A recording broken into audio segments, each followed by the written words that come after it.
Mesdames et messieurs, chers maîtres, chers collègues, honorable assistance, bonjour. De mon côté, là, je vais parler de la conduite à tenir face à un accident d'exposition au son. D'abord, il faut savoir qu'en général, on parle d'un accident d'exposition au risque de transmission virale qui peut survenir soit dans un cadre professionnel, et là, on parle d'un accident d'exposition au son ou à un liquide biologique contaminant, soit lors d'une piqûre avec une aiguille, ou bien une coupure avec un objet tranchant, ou bien lors d'une projection sur les muqueuses, ou bien sur une peau lésée. Et ça peut survenir aussi dans un cadre non professionnel, surtout lors des rapports sexuels et lors de la pratique d'injection de drogue. Donc, un accident d'exposition au sang, c'est un accident d'exposition au risque de transmission virale d'ordre professionnel. Donc, c'est quoi un accident d'exposition au sang? C'est tout contact accidentel avec du sang ou un liquide biologique contenant du sang qui peut survenir soit suite à une infraction cutanée, donc lors d'une piqûre ou d'une coupure, suite à une projection sur les muqueuses, que ce soit oculaire ou d'autres, ou suite à un contact donc sur une peau lésée. Il faut qu'il y ait une porte d'entrée, ça c'est clair. Il faut savoir qu'un accident d'exposition au sang est une urgence médicale. Agir dans les 4 heures, c'est l'idéal, ou au plus tard dans les 48 heures, on va savoir pourquoi par la suite. Pourquoi il y a des accidents d'exposition au son, surtout dans un milieu professionnel? Parce que donc les accidents d'exposition au son sont dus dans la plupart, dans près de la moitié des cas, au non-respect des précautions standards d'hygiène, à savoir l'hygiène des mains et l'usage des protections, d'équipements de protection individuelle, à savoir les masques chirurgicaux ou bien les lunettes et les surblouses. Donc, pour faire diminuer la fréquence des accidents d'exposition au sang, tout simplement, il faut mettre à disposition d'un matériel sécurisé. Donc, quels sont les principaux risques infectieux suite à un accident d'exposition au sang? Il y a un risque de transmission de 3 virus. Le premier virus, c'est le virus de l'immunodéficience humaine, le VIH. Le deuxième, c'est le virus de l'hépatite C et le virus de l'hépatite B. Il faut savoir qu'il y a un taux de transmission pour chaque virus, et ce taux de transmission ou de séroconversion, ça diffère selon le type de virus, selon la charge virale de la personne source et selon la nature de l'exposition. Donc, ce taux, il est estimé à 0,3% pour les VIH. Le risque, il est majeur, surtout quand la charge virale est très élevée. Et il est entre 1 et 3% pour le virus de l'hépatite C. Et malheureusement, il est de 40% pour le virus de l'hépatite B. Mais heureusement qu'on a une vaccination anti-hépatite B. Donc, quoi faire face à un accident d'exposition au sang? Quel est le premier geste à faire? Donc, le premier réflexe, c'est les soins primaires, ou bien les premiers soins, ou bien les soins immédiats. Et ces soins diffèrent selon la nature de l'exposition. Quand il s'agit d'une exposition percutanée lors d'une coupure, ou une piqûre, ou une projection sur les muqueuses, donc le premier geste à faire, c'est le nettoyage immédiat. Le nettoyage avec de l'eau courante et du savon. Et après, il faut rincer. Pourquoi de l'eau et pas la friction hydroalcoolique? Parce que parmi les indications du lavage des mains plutôt, c'est une méthode qui est indiquée quand les mains sont visiblement sales ou souillées. Donc, sont souillées avec du sang.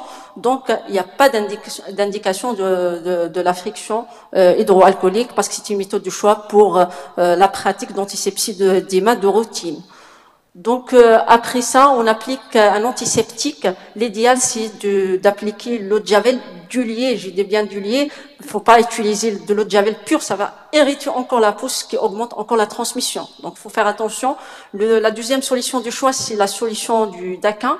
En alternatif, si on n'a pas ni de l'eau de javel ni de solution de Dakar, donc on peut utiliser de l'alcool à 70% ou bien de la polyvidone iodée, c'est la fameuse bétadine, et on laisse agir pendant 5 minutes. Un geste à ne pas faire, il faut faire attention parce que c'est un geste qui est très fréquent, c'est de ne pas faire signer, parce que ça risque d'avoir une brèche capillaire, ce qui augmente encore la transmission et l'infection. Maintenant, quand il s'agit d'une projection sur les muqueuses, une projection oculaire par exemple, le premier geste à faire, c'est le rinçage immédiat.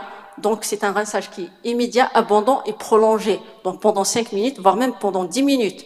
Donc, en cas de ces besoins, donc il faut orienter le patient aux urgences ophtalmologiques quand il s'agit des projections oculaires.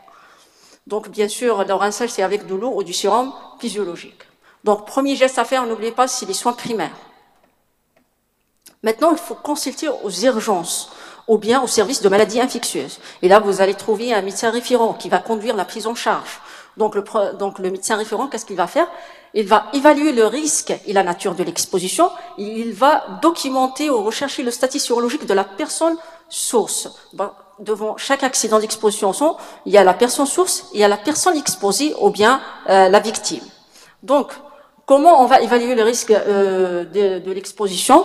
Le risque, il est classé en 3. En important, en intermédiaire et en faible. Quand est-ce qu'on parle d'un risque important? Quand il s'agit d'une piqûre profonde ou bien d'une piqûre avec une aiguille creuse intravasculaire, que ce soit veineuse ou artérielle.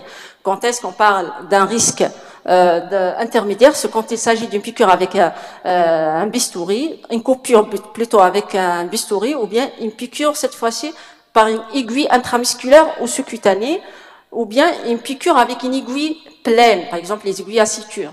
Ou bien quand il s'agit d'une exposition de plus de 15 minutes. Ça, c'est classique comme intermédiaire. Pour les autres cas, ou bien, surtout dans le cas des piqûres avec des seringues abandonnées, ou bien en cas de morsure ou greffure, là, le risque il est classique comme faible. Après, le médecin référent, il va évaluer ou documenter ou rechercher le statut sérologique de la personne source. Comment? La personne source ou bien le patient source, il faut le prélever. Donc, immédiatement, bien sûr, avec son accord ou l'accord de sa famille. Donc, il faut le prélever immédiatement, le plus rapidement possible, sauf refus exprès donc de la part de ce patient. Donc, qu'est-ce qu'on va faire? On va prélever pour des sérologies. Donc, la recherche c'est des sérologies pour le VIH-C, pour le VIH-B et pour le VIH. Donc,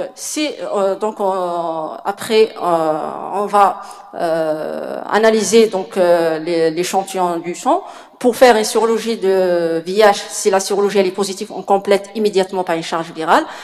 La même chose pour l'hépatite C, les anticorps de l'hépatite C, s'ils sont positifs, il faut compléter par une charge virale.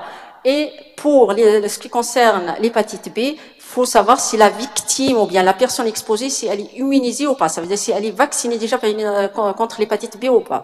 Si la victime n'est pas vaccinée, il faut demander pour la personne source les paramètres de l'hépatite B, l'antigène HBs. S'il est positif, il faut compléter par une charge virale.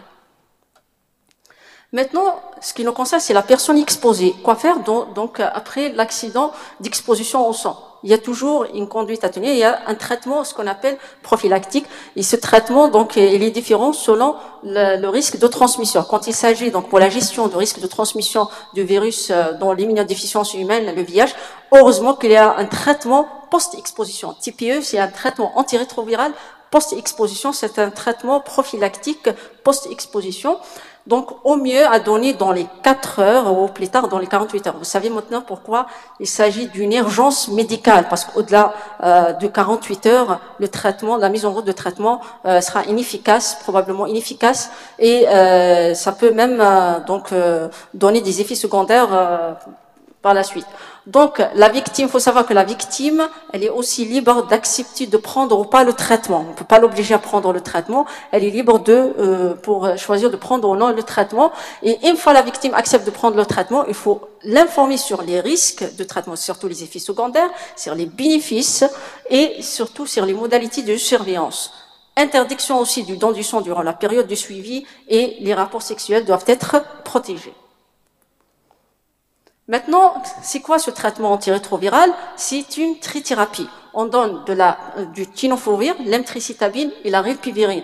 À un autre niveau, donc, on a le tenofovir et l'emtricitabine. On n'a pas, donc, la rilpivirine, elle n'est pas disponible en Algérie, mais il y a d'autres alternatives comme le darunavir et le raltegravir. Donc, heureusement, c'est une trithérapie qui est temporaire, pendant seulement 28 jours. Et il faut faire attention pour les femmes. Il ne faut pas commencer un traitement antirétroviral sans s'assurer que la femme elle est déjà enceinte.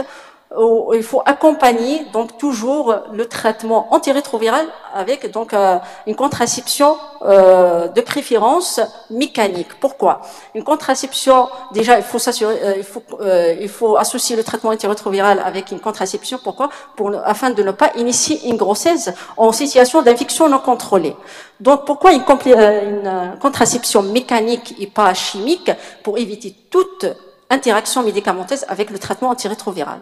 D'accord. Donc, parmi la contraception mécanique, on peut mettre un dispositif intra-utérin, tout simplement un préservatif.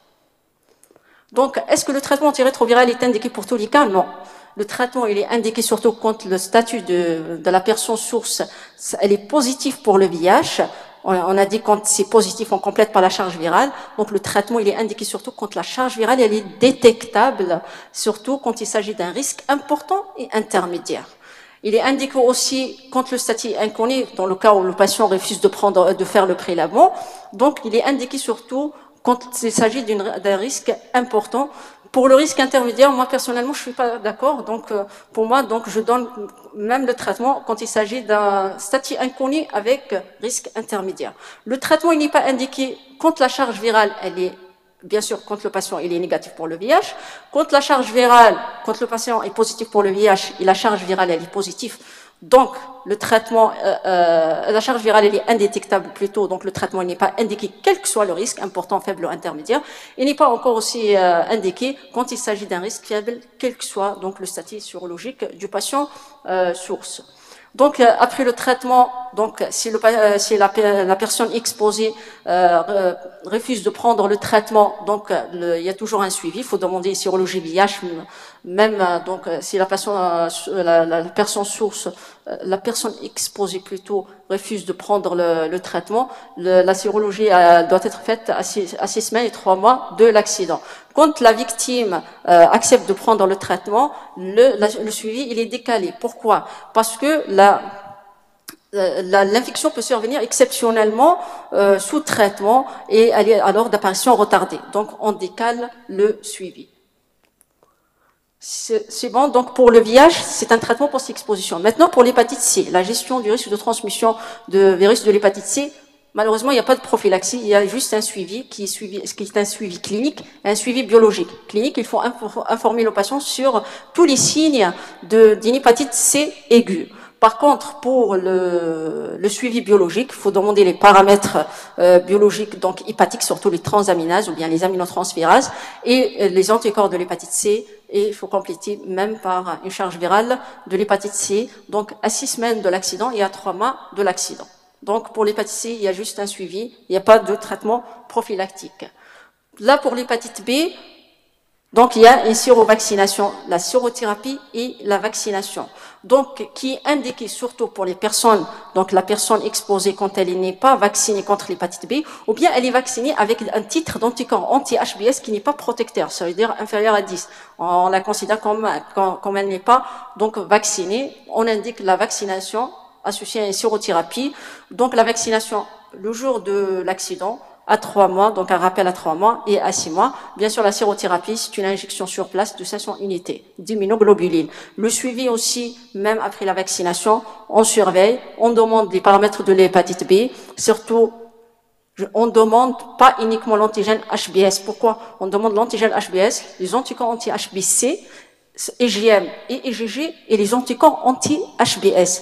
Pourquoi? Parce qu'il y a ce qu'on appelle une hépatite occulte. Ça veut dire l'hépatite occulte, elle est avec un antigène HBS négatif et les anticorps anti-HBC positifs. Vous imaginez, si on demande l'antigène HBS seul et qui est négatif, on ne peut pas éliminer s'il s'agit réellement d'une hépatite ou une hépatite occulte. Donc, à 3 mois de l'accident. N'oubliez pas, donc, premier geste, c'est les soins primaires. Deuxièmement, il faut consulter aux urgences.